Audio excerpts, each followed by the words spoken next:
My job as a lifeguard has one rule that's more important than saving people from drowning.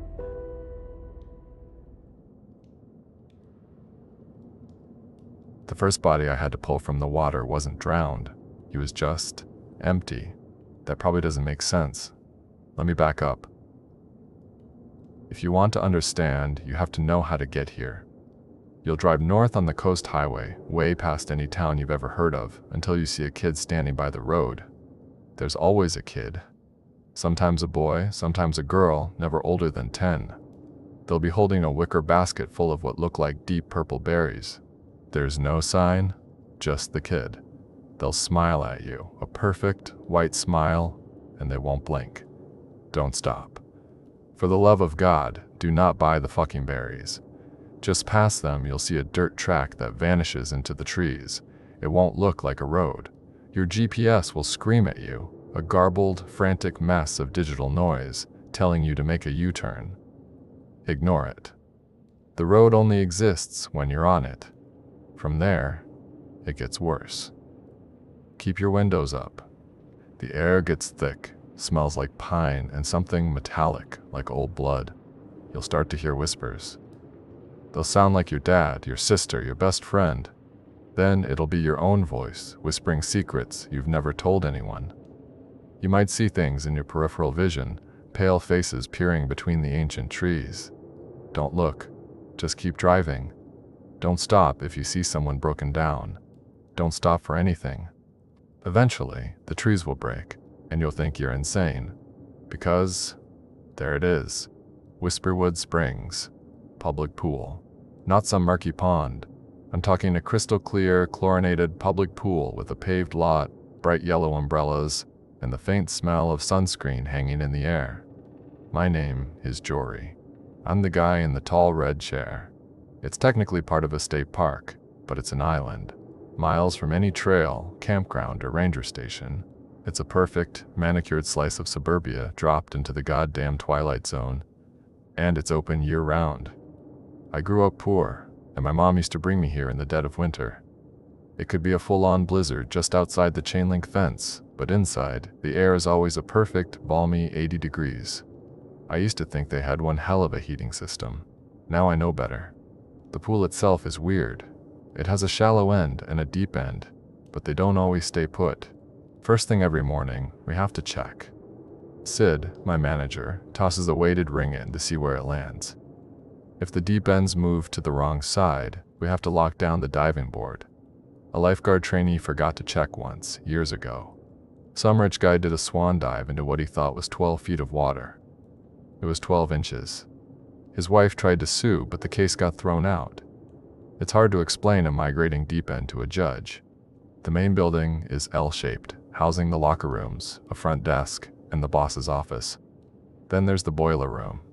The door is steel and has 3 deadbolts. No one goes in. Not even for the chemicals.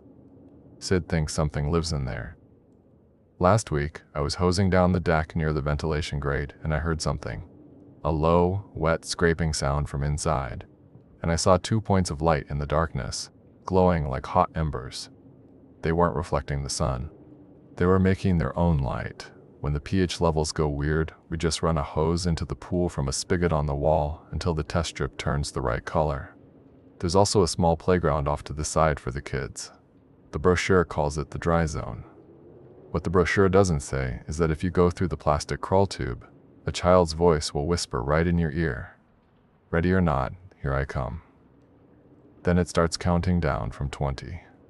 My buddy Cal worked here with me for a bit. He was a dumbass, thought it was all a big joke. He went into the tube on a dare during his break. We heard the voice, heard the countdown. When it hit 1, Cal screamed. It wasn't a normal scream. It was wet and choked off, like it was torn right out of his throat. We found pieces of him in the hollow plastic supports of the slide a few days later. The cops never found his head. The boss just told us to clean it up best we could. We wrapped the crawl tube in caution tape. It's still there. You'd think a place like this would be empty, but it's cheap. We hand out free swim coupons at the grocery stores in the nearest town, 50 miles away. People will drive for a bargain, I guess. So we get the usual summer crowd. screaming kids, tired moms, teenagers trying to look cool, and we get the others. There's a man who comes every Thursday. Shows up at noon, sharp. He's tall and impossibly thin, wears old-fashioned swimming trunks. His smile is the widest, most unnerving thing I've ever seen. All teeth. His eyes are wide too, a pale, washed-out blue, and they never, ever blink. He pays his $4 in exact change, walks into the locker room, and comes out 2 minutes later. He doesn't swim. He walks the perimeter of the pool twice, slow and deliberate. He makes eye contact with people, kids mostly. He'll give them a little wave.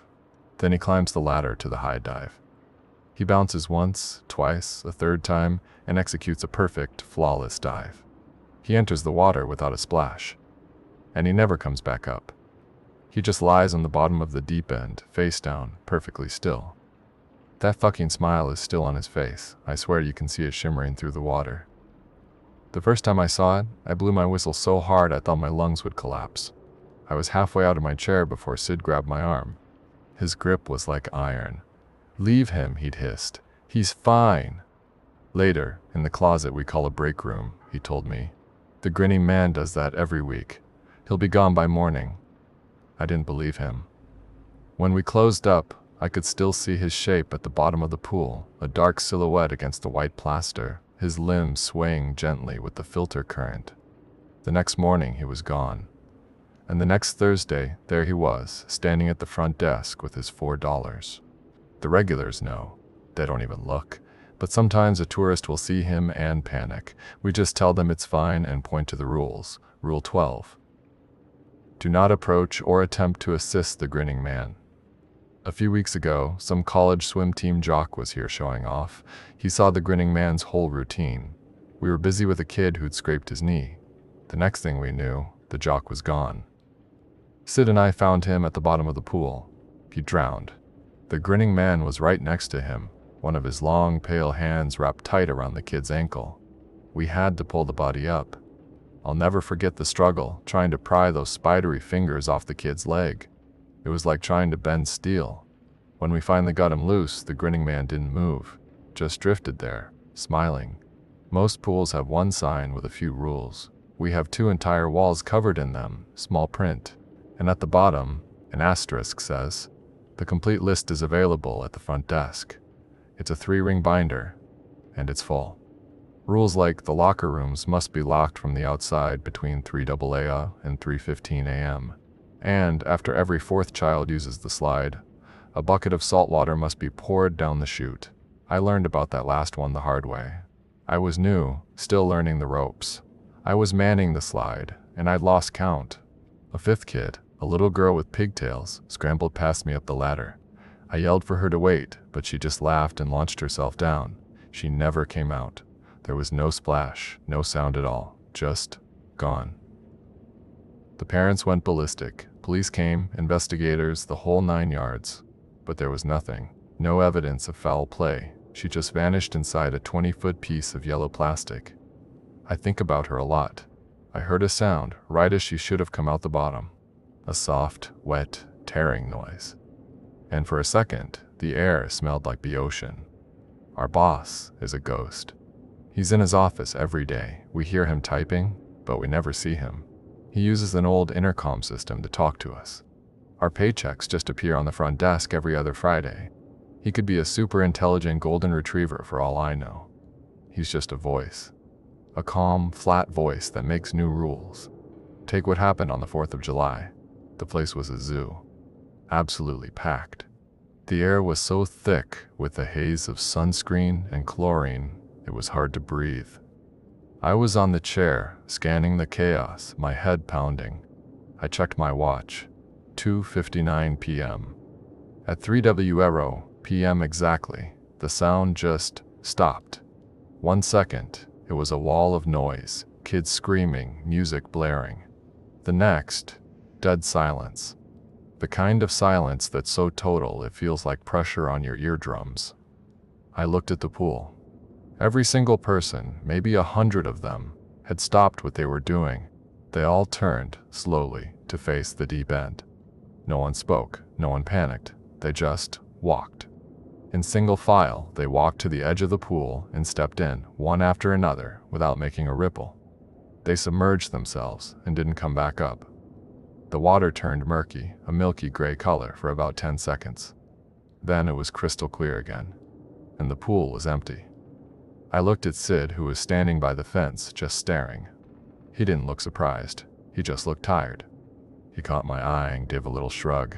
We reported it to the boss over the intercom. His voice crackled back, disinterested.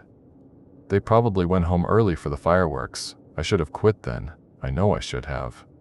But there's something about this place. Besides the paycheck, there's this feeling. A warped nostalgia. When I'm here, breathing in the weird, warm air, I feel like a kid again, on the first day of summer vacation, with no worries in the world. It's an intoxicating lie. It's an addiction. You have the directions. You can come see for yourself. We're open 7 days a week, 9 to 8. Tell them Jory sent you. They'll knock a couple bucks off your ticket. Just remember what I said about the kid with the berries. That's how we lost Zora. She thought they looked sweet. She opened her window for just a second. Don't make the same mistake. Whatever you hear on that road, whatever you see, you just keep your fucking eyes forward.